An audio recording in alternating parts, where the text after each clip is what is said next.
பாலும் தெளிதேனும் பாகும் பருப்பும் இவை நான்கும் கலந்துனக்கு நான் தருவேன். கோலம் செய் துங்கக் கரிமுகத்து தூமணியே, நீ எனக்கு சங்கத் தமிழ் மூன்றும் தா. சிவாய நம. மாணிக்கவாசகப் பெருந்தகை திருச்சதகத்தில் தொடர்ந்து தம் மனத்திற்கு தாமே அறிவுறுத்துகிறார். ஆமாறு உன் திருவடிக்கே அகம் குழையேன், அன்பு உருகேன், பூமாலை புனைந்து ஏத்தேன், புகழ்ந்து உரையேன், புத்தேளிர் கோமான் நின் திருக்கோயில் தூகேன் மெழுகேன் கூத்து ஆடேன், சாமாரே விரைகின்றேன் சதுர் ஆலே சார்வானே அப்படின்னு பாடுறார். ஆமாறு அப்படின்னா நான் உய்யும் வண்ணம், புத்தேளிர் கோமான் அப்படின்னா தேவர்களுக்கெல்லாம் தேவன் மகாதேவன், தூகேன் அப்படின்னா அழகிடேன், கூட்டி பெருக்குதல் என்னும் பணியை செய்யேன், மெழுகேன் அப்படின்னா சாணமிட்டு மெழுகுகின்றேன் இல்லை, சதுராலே சார்வானே அப்படின்னா சதுர் அப்படின்னா சாமர்த்தியம் அப்படின்னு ஒரு பொருள், இன்னொரு பொருள் யோக பலத்தால் அடையப்படுபவனே அப்படின்னு சொல்கிறது. இங்கே என்ன சொல்கிறார் மாணிக்கவாசக பெருந்தகைன்னா, தேவதேவனே மகாதேவனே நான் என்ன செய்யணும், உன் திருவடிக்கு ஆளாக வேண்டும். அதுதான் என்னோட அல்டிமேட் எய்ம். அப்படி திருவடிக்கு நான் சேரணும் அப்படின்னா எனக்கு சில வழிகள்லாம் இருக்குது. அதெல்லாம் நான் செய்கிறேனா அப்படின்னு நான் எனக்கு நானே கேள்வி கேட்டுக்கொண்டால் செய்யவில்லை அப்படிங்கிறார். ஏன் அப்படின்னா, அகம் குழையேன் அன்பு உருகேன். உன்னை நினச்சா எனக்கு அப்படியே என் மனசில் என்ன ஆகணும், குழஞ்சி போகணும், அன்பால் அப்படியே நான் உருகி போகணும். எப்படி தங்கத்தை போய் நெருப்பில் வச்சாங்கன்னா அந்த மாசை அகற்றுவதற்காக முதலில் தங்கம் குழைந்து விடும், அப்புறம் உருகும். அதுபோல் என் மனசு அப்படியே தங்கம் மாதிரி அப்படியே ஜொலிக்கணும், மாசற்ற பொன்னாக மாற வேண்டும். அப்படின்னா என் மனசு உன்னையே நினச்சி குழையணும், அன்பில் உருகணும். அதை நான் செய்யலை அப்படின்னு தனக்கு தானே சொல்லி ஒத்துக்கிறார். மனசில் அவுட்டு. ரெண்டாவது என்ன சொல்கிறாரு, பூமாலை புனைந்து ஏத்தேன் அப்படிங்கிறார். உனக்கு நான் தூய்மையான பூக்களை எல்லாம் எடுத்துகிட்டு சேகரித்து அதை அழகாக பூமாலையாக கட்டி உனக்கு நான் அணிவிக்கணும். அது என்னோட செயலாக இருந்திருக்கணும். அதுவும் நான் செய்யலை. அப்புறம் என்ன சொல்கிறாரு, புகழ்ந்து உரையேன். என் வாயால் உன்னை நான் புகழ்ந்து பாடிக்கிட்டே இருக்கணும், பேசிக்கிட்டே இருக்கணும். உன்னுடைய திருவிளையாடல்களை பற்றி தான் நான் பேசணும். இந்த மூணுமே நான் செய்யலை அப்படிங்கிறார்.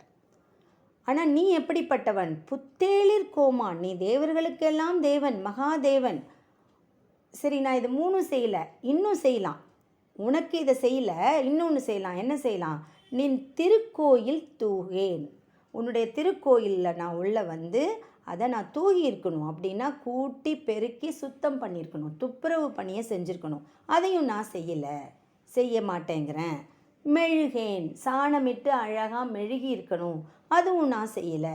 இப்படியெல்லாம் செயல்கள்லாம் செஞ்சால் என்ன தெரியுமா நடக்கும், இறைவனையே மனசில் நினச்சி குழஞ்சி உருகி அப்புறம் அவனையே பாடி அவனுக்காக மலர்கள் சேகரித்து அவனுக்கு மாலைகள் இட்டு அப்படியே அவனோட இடத்த சாணம் போட்டு மெழுகி துப்புரவாக வச்சுருந்தோன்னா மனசில் அப்படியே பேரானந்தம் பொங்கி பொங்கி பொங்கி வரும்.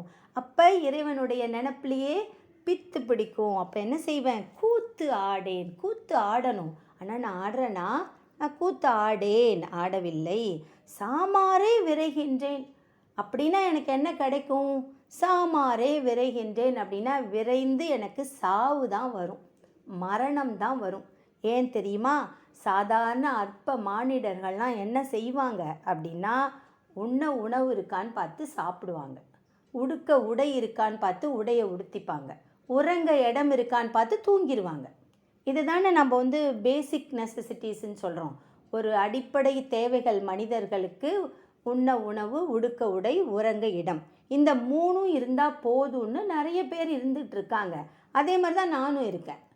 அப்படி இருந்தால் நான் என்ன செய்ய முடியும், சாமாரே விரைகின்றேன், சாவதற்காகவே விரைகின்றேன். மரணத்துக்கு தான் நான் நெருங்கிக்கிட்டு இருக்கேன், வேறு எதுவுமே எனக்கு வராது நான் சாதாரணமாக இருந்தேன்னா. அப்போ ஆனால் நான் என்ன பண்ணுறேன், சாமர்த்தியமாக உன்னை என்ன கேட்குறேன், உன் திருவடிகளை சேர்த்துக்கோயேன்னு நான் கேட்குறேன்.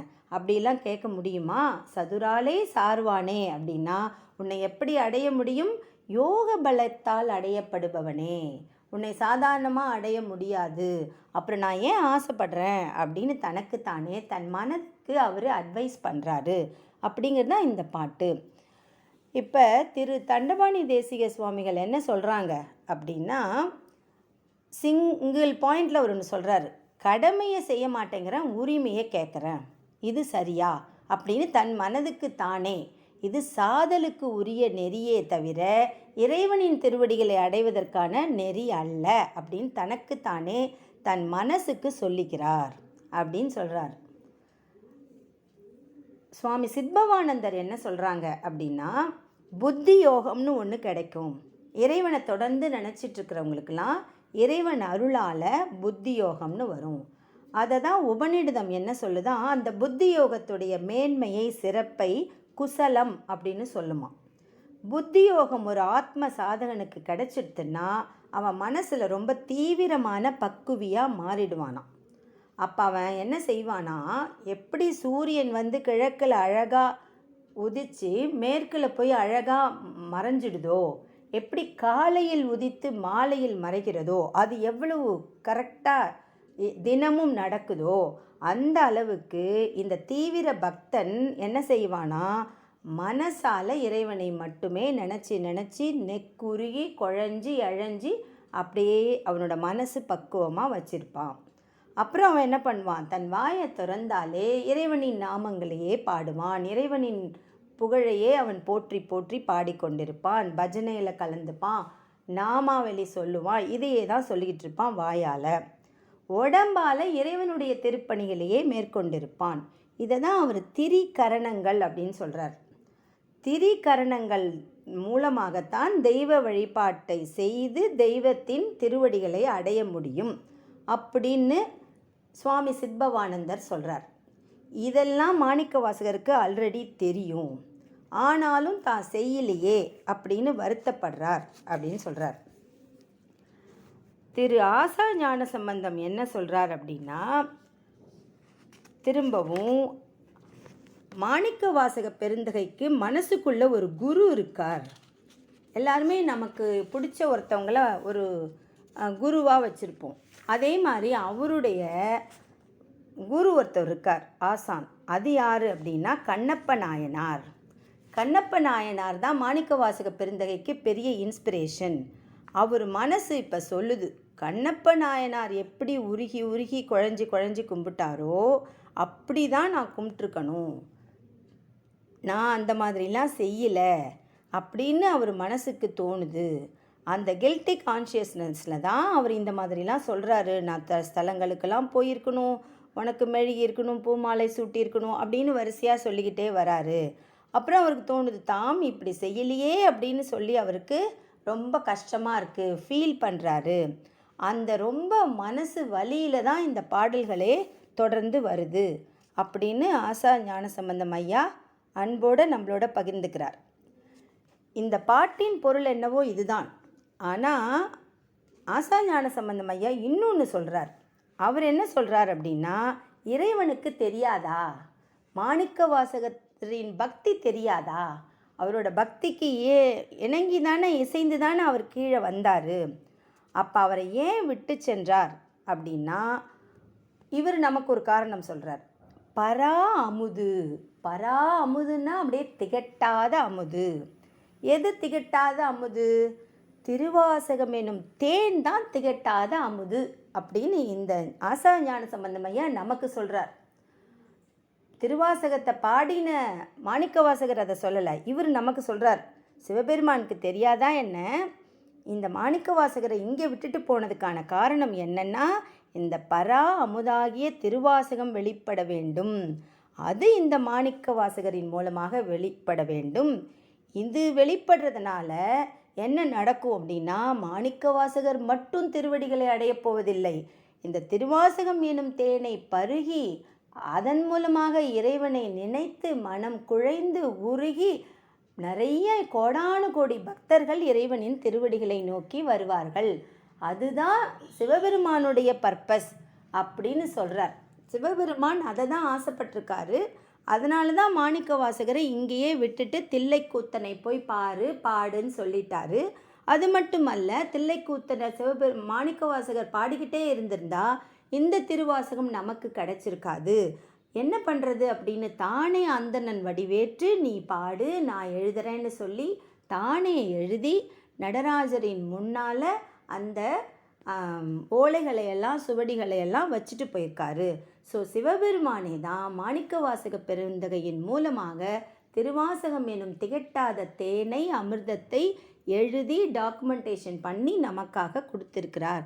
அதனால் மாணிக்க வாசகர் மிகவும் உயர்ந்தவரே அப்படின்னு ஐயா சொல்கிறாங்க. அது கருத்துக்கள்லாம் ஒன்று ஒன்றும் போட்டி போட்டுக்கிட்டு நினச்சி உருகி எழுதியிருக்காங்க. அதனால் நாமும் சிவபெருமானை மனதால் நினைத்து உருகுவோம், அவருடைய நாமங்களை ஜபிப்போம். நம்மளால் ஆன நம்மளுடைய உழைக்கும் பணிகளையும் அவரோட சுத்தம் பண்ணுறது, அப்படியெல்லாம் முடியலன்னா நம்ம வீட்டில் பூ எடுத்து அவருக்கு வைக்கலாம், மாலை கோத்து அவருக்கு போடலாம், ஒரு மலரை எடுத்து அவருடைய திருவடிகளில் சமர்ப்பிக்கலாம். இது எல்லாத்துக்கும் மேலே ஆசா ஞான சம்பந்தம் ஐயா சொன்ன மாதிரி திருவாசகம் எனும் அமிர்தத்தை பருகலாம், அவன் அடிகளை அடையலாம். திருச்சிற்றம்பலம், திருச்சிற்றம்பலம், திருச்சிற்றம்பலம்.